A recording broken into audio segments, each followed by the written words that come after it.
Sentimental Graffiti is a game, I guess. I mean, you play it in a game console, but it's not exactly a shooter or platformer. You could call it an RPG, but from my experience, it's not even that. It's a glorified point-and-click program. Sentimental Graffiti is a Japanese dating sim for the Sega Saturn and PlayStation 1. We're looking at the Saturn version. Sentimental Graffiti was developed by NEC and released in January of 1998. In it, you play a faceless protagonist who receives a note from someone in his past that simply reads, quote, "I want to see you," and you have to retrace your life and find out who sent the letter. Your overworld is a basic map of Japan, and you have to travel by buses, trains, boats, and planes to different areas, including Nagasaki and Sapporo.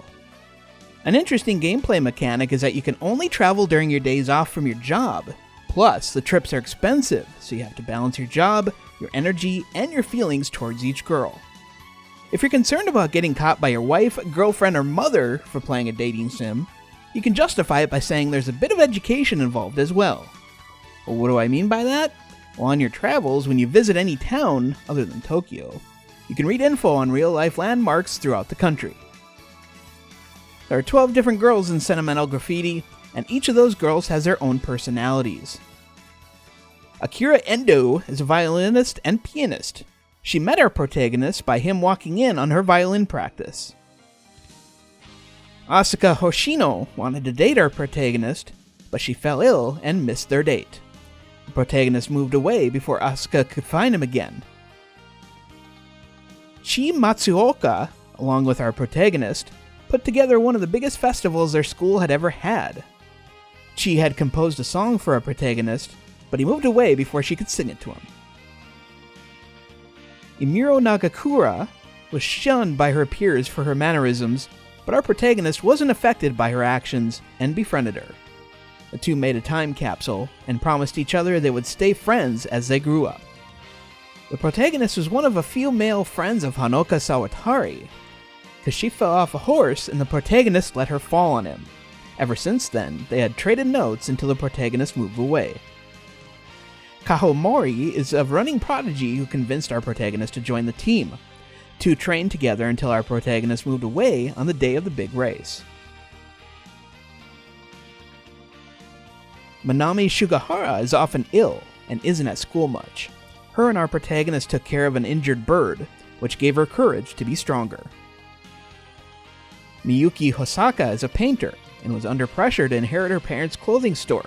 A comment from our protagonist about the beauty of her art and her family's clothing gave her reassurance that taking over the family business was the right thing to do. Rurika Yamamoto was in charge of cleaning the classroom one day when she broke a fossil. Our protagonist, who was also cleaning, took the blame for breaking the fossil. Taiko Adachi was neighbors with our protagonist when they were kids. The two were often teased by other kids, being called, quote, Adachi couple. Wakana Ayasaki and our protagonist were locked in a warehouse for trespassing. Our protagonist escaped, but came back so Ayasaki wouldn't be scared. And finally, there is Yu Nanase. Nanase bumped into our protagonist during summer vacation. The two watched a meteor shower, but he transferred away before the school year started. As you meet with each girl, bits and pieces of memories you had with that girl start flooding back. This aspect hit me like a ton of bricks because I went through a similar situation, and I'm secure enough to say that I got a bit emotional myself. You have to meet with every girl in the game at least once, and you must get at least one memory from 6 of the girls. But to win, you must beat the game with only one girl. All the memories you get from the girls will lead you to a promise you made to the girl you are ultimately searching for. There are also special dates that you can go on with the girls. These one-off dates take place in the girl's hometown, or on a specific night, or when you go hitchhiking. Well, just because Sentimental Graffiti is a basic dating sim doesn't mean edges were cut while developing the game. The visuals are bright and vibrant. The girls and other characters are drawn masterfully, and the backgrounds look like scenes shot on an ultra-budget camera. They're a little blurry and look like compressed JPEGs. The music is bright but extremely cheesy.